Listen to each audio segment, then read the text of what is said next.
नमस्कार, देवभूमि समाचार में स्वागत है आपका। मैं हूं आपके साथ प्रियंका मिश्रा। बुलेटिन की करेंगे शुरुआत। भारत सरकार के द्वारा विकसित भारत संकल्प यात्रा का मसूरी पहुंचने पर भव्य स्वागत किया गया। पिक्चर पैलेस कार पार्किंग में कार्यक्रम आयोजन किया गया, जिसमें मुख्य अतिथि राज्य मंत्री ज्योति प्रसाद गैरोला ने शिरकत की। राज्य मंत्री ने भारत सरकार और राज्य सरकार की योजनाओं के बारे में जानकारी दी। इस दौरान विभिन्न विभागों के द्वारा स्टॉल लगाकर लोगों को सरकार की योजनाओं से अवगत कराया गया और लाभार्थियों को मौके पर पुरस्कृत भी किया गया। होने वाली जनता को पता नहीं होता, उसके लिए सरकार भारतीय जनता पार्टी सरकार का हमेशा एक लक्ष्य रहा है कि हर लाभार्थी को उसकी योजनाओं का उससे लाभ मिले। कोई भी देश का नागरिक जो उस कैटेगरी में आता है वो वंचित ना रहे। इसी के लेकर विकसित भारत संकल्प यात्रा हर गांव हर शहर में निकाली जा रही है। अभी 10 दिन पहले मेरे गांव में ये यात्रा निकली थी। वहाँ भी हमने उज्ज्वला योजना से गैस कनेक्शन बांटे थे, आयुष्मान कार्ड बनवाए थे, कृषि यंत्र बांटे थे। हर जितनी भी अभी राज्य सरकार और केंद्र सरकार की योजनाएं चल रही हैं वो जनता के द्वार तक पहुंचे। इसका मेन संकल्प यही है कि 2047 तक भारत विकसित देशों की लाइन में खड़ा रहे। कोई भी भारत का लाभार्थी ऐसा वंचित ना रहे कि जो किसी भी योजना से वंचित रहे। यही संकल्प है मोदी जी का, यही सपना है कि विकसित भारत बनाना है 2047। खबर देहरादून से है, जहां मुख्यमंत्री ने Uttaranchal federation of ministerial services association को यह आश्वासन दिया था कि मुख्य प्रशासनिक अधिकारी पद को अब राजपत्रित अधिकारी की प्रतिष्ठा प्रदान होगी, जिस पर काम करते हुए राज्य सरकार की ओर से आज आदेश जारी कर दिए गए। राज्य सरकार ने मिनिस्ट्रियल संवर्ग के मुख्य प्रशासनिक अधिकारी पद को राजपत्रित अधिकारी की प्रतिष्ठा प्रदान की है। आपको बता दें कि मिनिस्ट्रियल संवर्ग लंबे समय से यह मांग कर रही थी, जिस पर मुख्यमंत्री पुष्कर सिंह धामी ने मिनिस्ट्रियल संघ को व्यवस्था में जल्द बदलाव किए जाने का आश्वासन दिया था। इसी क्रम में राज्य शासन की ओर से इस बाबत गैजेट नोटिफिकेशन जारी कर दिया गया। राज्यपाल महोदय की स्वीकृति के बाद ही सचिव शैलेश बगोली की ओर से इस आशय में आदेश को आज जारी किया गया।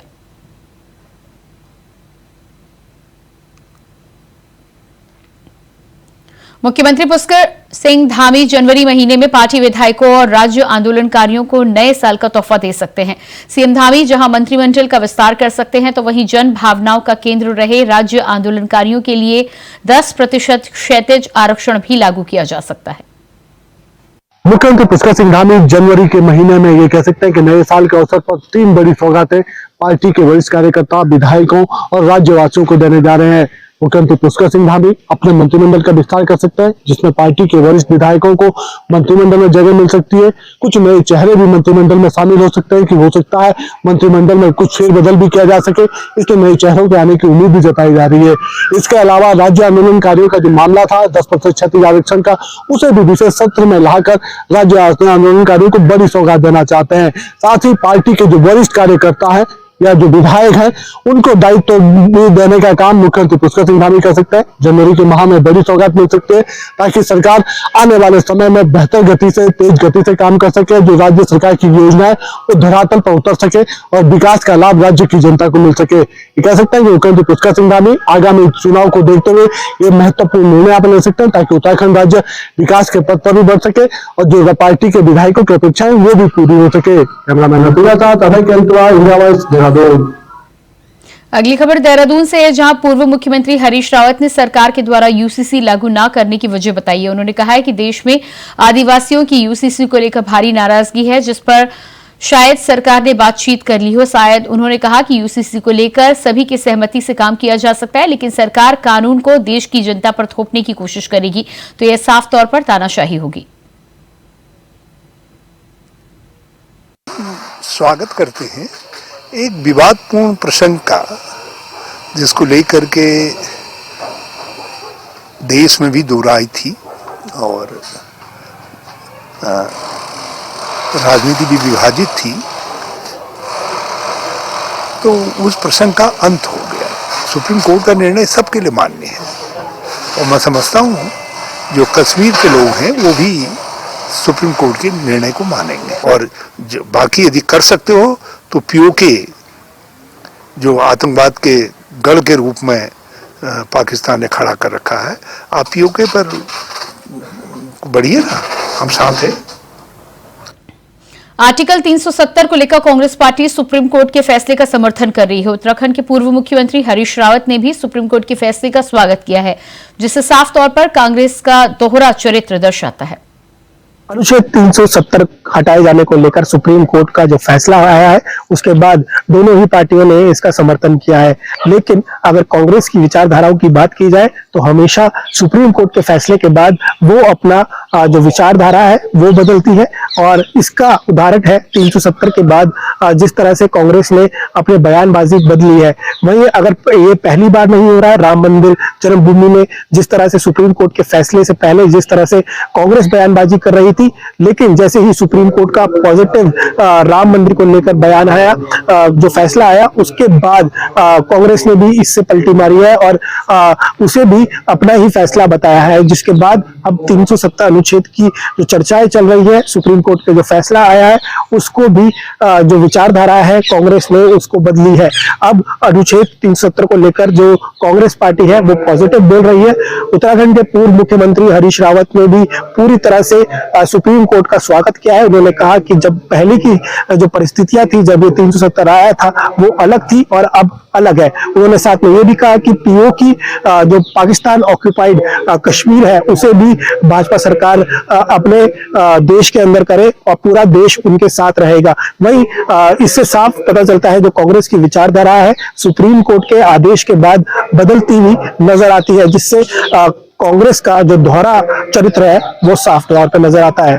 कैमरामैन निशांत चांद के साथ तुषार गुप्ता की आवाज जरूर।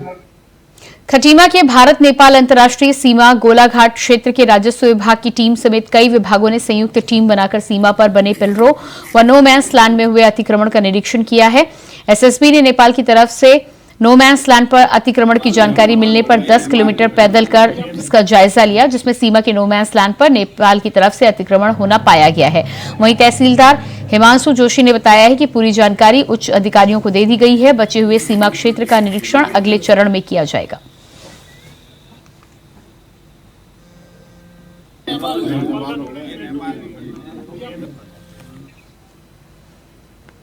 रामनगर के नंदा लाइन निवासी रिटायर्ड शिक्षक के साथ डिजिटल ठगी का मामला सामने आया है, जिसके बाद जहां एक और शहर में हड़कंप मच गया है तो वहीं पुलिस भी मामले की जांच में जुट गई है।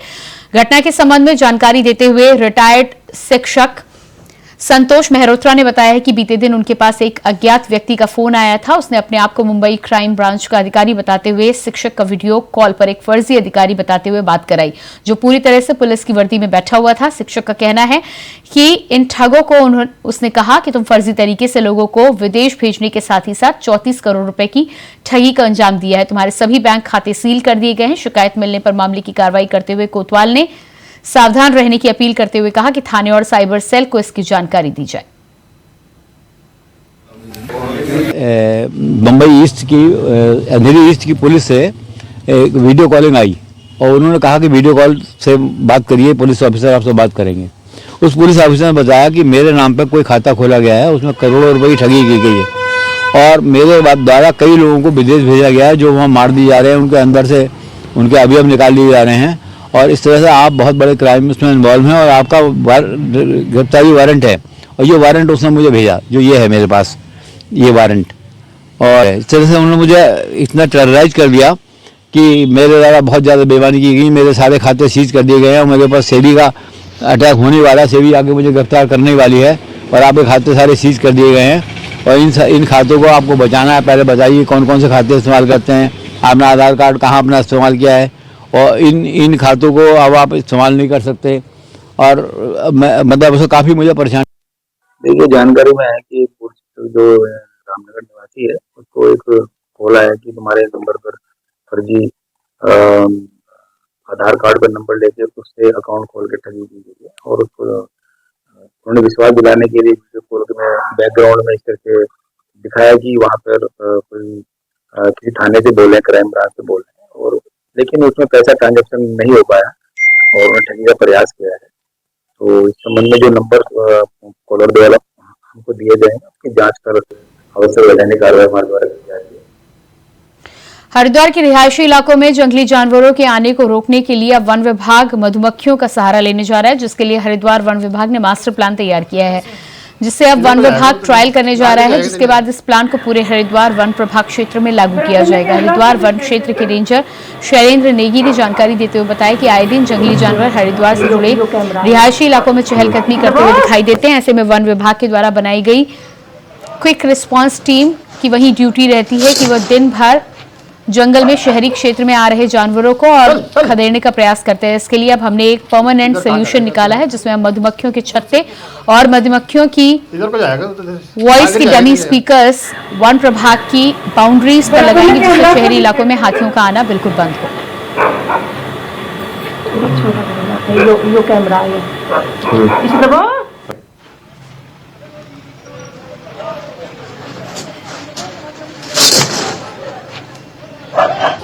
देखिए, इसमें हम पायलट बेसिस पे एक प्रोजेक्ट लॉन्च कर रहे हैं बीहाइव फेंसिंग को लेके, जिसमें हम क्या करेंगे कि कुछ तो हम मधुमक्खी के ओरिजिनल छत्ते लगाएंगे और कुछ हमारे जो छत्ते होंगे वो डम्मी होंगे, जिससे कि मधुमक्खियों की आवाज आए, जिससे कि हाथी जो है, ऐसा एक स्टडीज भी बोलती है और अफ्रीका में एक सक्सेसफुल स्टडीज भी रही है कि इससे इसका सहारा लेने से जो हाथी जो है रिहायशी इलाकों में एंटर नहीं करता है। तो ये हमारा अभी पायलट बेसिस पे इसे लॉन्च कर रहे हैं और आगे इसे विस्तृत योजना करी जाएगी इसको। देखिए, इसमें मैंने आपको बोला भी, जैसे अफ्रीका में पहले भी सक्सेसफुल मॉडल रहा है और कॉर्बेट टाइगर रिजर्व में भी एक पहले हमारा ये प्रोजेक्ट चला है, तो उसी को लेके हमने करा है। इसमें क्या होता है, बजिंग साउंड जो होती है ना, उससे हाथी इरिटेट होता है और वो उस इलाके में आना बंद कर देता है जिस इलाके में उसका मूवमेंट रहता है। चमोली में पहाड़ी क्षेत्रों और ऊंचाई वाले इलाकों में हिमपात होने के बाद पहाड़ों का सोने और चांदी जैसा चमकना बहुत ही सुहावना लग रहा है। बीती रात हुई बर्फबारी के बाद जोशीमठ में भी ये चमक नजर आई। बर्फबारी का आनंद लेने के लिए यहां पहुंचने वाले पर्यटक जमीन पर पड़ी बर्फ का आनंद लेते हुए दिखाई दिए। इस वक्त विश्व प्रसिद्ध पर्यटन केंद्र औली और जोशीमठ किसी मिनी स्विट्जरलैंड से कम नहीं लग रहा।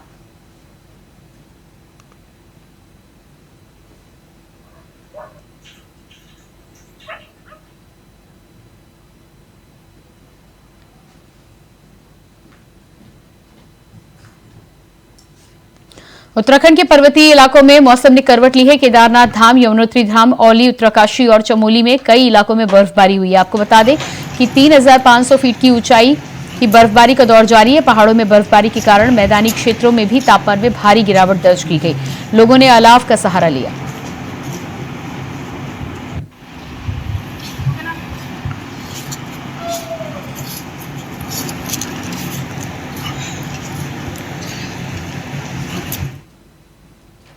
प्रसिद्ध मनसा देवी मंदिर की पहाड़ियों पर मानसून में होने वाले भूस्खलन के उपचार को लेकर कवायद शुरू हो गई है। बुधवार को राजाजी नेशनल पार्क और सिंचाई विभाग उत्तराखंड की संयुक्त टीम ने शिवालिक की पहाड़ियों का निरीक्षण किया और इसके उपचार में होने वाले खर्च का एस्टीमेट बनाने के लिए सर्वे किया। अधिकारियों की संयुक्त टीम ने शिवालिक पर्वतमाला की तलहटी में जायजा लिया और लैंडस्लाइड की रोकथाम के उपाय तलाशे गए। राजाजी नेशनल पार्क के रेंजर रविंद्र पुंडीर ने बताया कि मनसा देवी की पहाड़ियों पर मानसून में होने वाले भूस्खलन की रोकथाम करने के लिए सर्वे करने के लिए टीम आई थी, जिसका निर्देश जिलाधिकारी हरिद्वार ने मीटिंग में दिया था।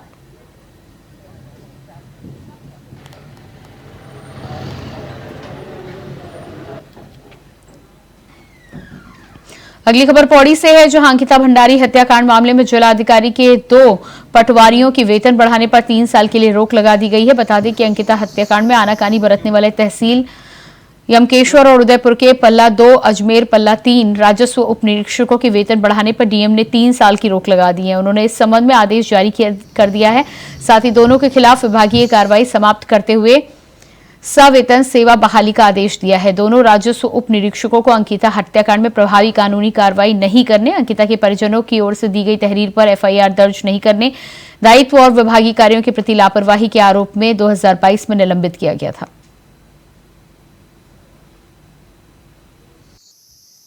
अंकिता भंडारी केस में जो लास्ट ईयर 2 पटवारियों को सस्पेंड किया गया था और उनके द्वारा एफआईआर दर्ज करने में जो देरी हुई थी, उसी क्रम में जांच जो की गई थी वो जांच कंक्लूड हो चुकी है।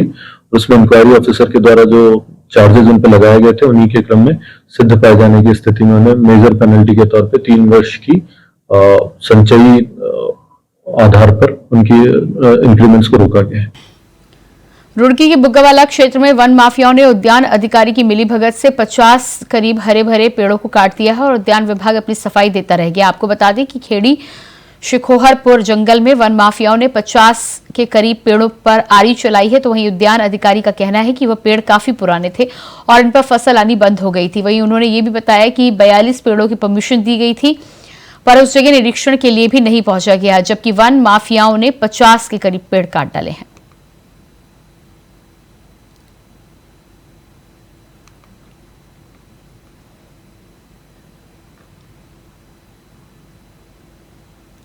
वन विभाग के रेंजर हरीशचंद्र पांडे का शव मिलने से हड़कंप मच गया। हरीशचंद्र पांडे का शव भीमताल झील में तैरता हुआ मिला। आपको बता दें कि लापता रेंजर की पिछले 15 दिनों से परिजनों के साथ नैनीताल पुलिस तलाश कर रही थी। शव मिलने की सूचना पाकर पुलिस मौके पर पहुंची है। पुलिस ने गोताखोरों की मदद से शव को बाहर निकाला। शव को पोस्टमार्टम के लिए अस्पताल पहुंचाया गया। और इसके बाद बात करेंगे अगली खबर की। रुड़की के लंडौर से एक हफ्ते पहले लापता हुए युवक का शव आज जंगल से बरामद किया गया है। घटना की सूचना मिलते ही घटनास्थल पर लोगों की भारी भीड़ जमा हो गई। एसपी देहात भी मंगलौर के मौके पर पहुंचे, जहां भीड़ को शांत कर शव को पोस्टमार्टम के लिए भिजवाया गया। आपको बता दें कि लंडौरा के मोहल्ला हजरत बलाल से एक युवक 8 दिसंबर को लापता हुआ था, जिसकी सूचना पुलिस को भी दी गई थी। वहीं आज युवक का शव जंगल से मिला है। सूचना मिलने पर परिजन वहां पहुंचे। परिजनों ने हत्या का आरोप लगाते हुए आक्रोश प्रकट किया है। थोड़ा पीछे कर लीजिए सलमान। एक लड़का 8 तारीख के दिन से ही जो है गायब था और उसके दोस्तों के साथ गया था और आज उसकी डेड बॉडी मिली है यहाँ पे लंडोरा में, इस जंगल में बूढ़ में। तो उस संबंध में जो भी तहरीर आएगी उस आधार पर उचित कार्रवाई की जाएगी। जो भी इस घटना में शामिल होंगे उनको गिरफ्तार करके जेल भेजा जाएगा शीघ्र। मसूरी देहरादून मार्ग पर झड़ी पानी के निकट इंदिरा कॉलोनी निवासी जितेंद्र रोहिला लगभग 200 मीटर गहरी खाई में गिरने से घायल हो गए, जिन्हें एसडीआरएफ और अग्निशमन दल, मसूरी पुलिस और स्थानीय लोगों के द्वारा खाई से बाहर निकाला गया। एम्बुलेंस की मदद से देहरादून अस्पताल पहुंचाया गया, जहां पर डॉक्टरों के द्वारा उनका उपचार किया जा रहा है। वहीं बताया जा रहा है कि जितेंद्र अपने परिवार के साथ झड़ा पानी देहरादून की ओर जा रहे थे। इसी दौरान बीच रास्ते में गाय को रोटी खिलाते समय उन्हें धक्का लग गया, जिससे वे गहरी खाई में जा गिरे।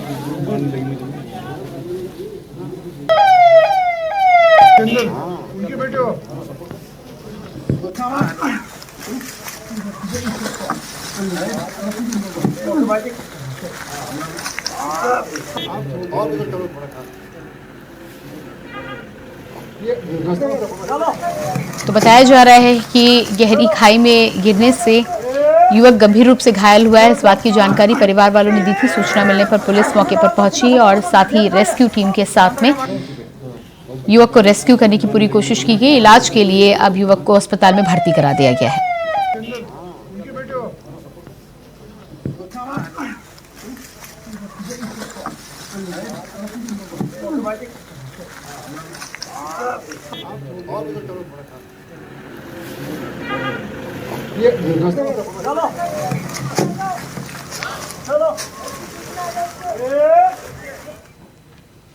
बुलेटिन में फिलहाल वक्त एक छोटे से ब्रेक का, फौरन वापस लौटते हैं।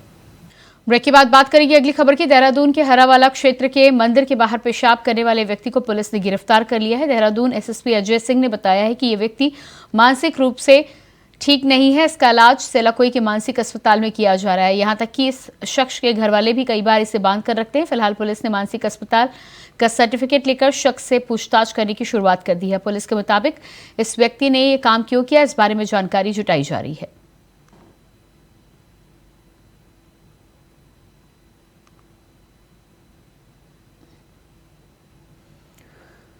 कॉर्बेट टाइगर रिजर्व से लगते ग्रामीण क्षेत्रों में लगातार बढ़ी बाघों और गुलदार के मूवमेंट को ग्रामीणों में डर का माहौल पैदा कर दिया है, जिससे पिछले 1 महीने में बाघ इस क्षेत्र में 2 महिलाओं सहित 5 मवेशियों को अपना निवाला बना चुके हैं। हालांकि पार्क प्रशासन ने एक बाघिन और उसके शावक को ट्रैक्विलाइन भी किया है, जिसके बाद लगातार इनकी मूवमेंट देखी जा रही है। आपको बता दें कि पिछले कई सप्ताह से कॉर्बेट व उससे सटे वन प्रभागों में बाघ का आतंक बना हुआ है। ऐसे में रामनगर से लगते कई क्षेत्रों में लोगों का दहशत फैली हुई है। कॉर्बेट के डायरेक्टर ने बताया है कि हमलावर बाघ को लगातार मॉनिटर करने का प्रयास किया जा रहा है। साथ ही उन्होंने ग्रामीणों से अपील करते हुए कहा कि जरूरी काम होने पर ही बाहर निकलें, जल्द ही बाघ को पकड़ा जाएगा।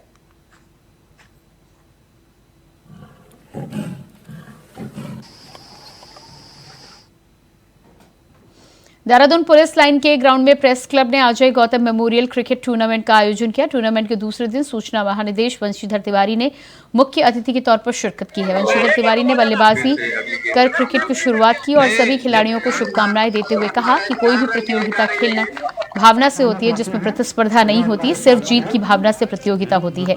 किसी को पीछे छोड़ने की भावना नहीं होती। इस तनावपूर्ण वातावरण के बीच खेल शारीरिक और मानसिक रूप से स्वस्थ वातावरण बनाता है।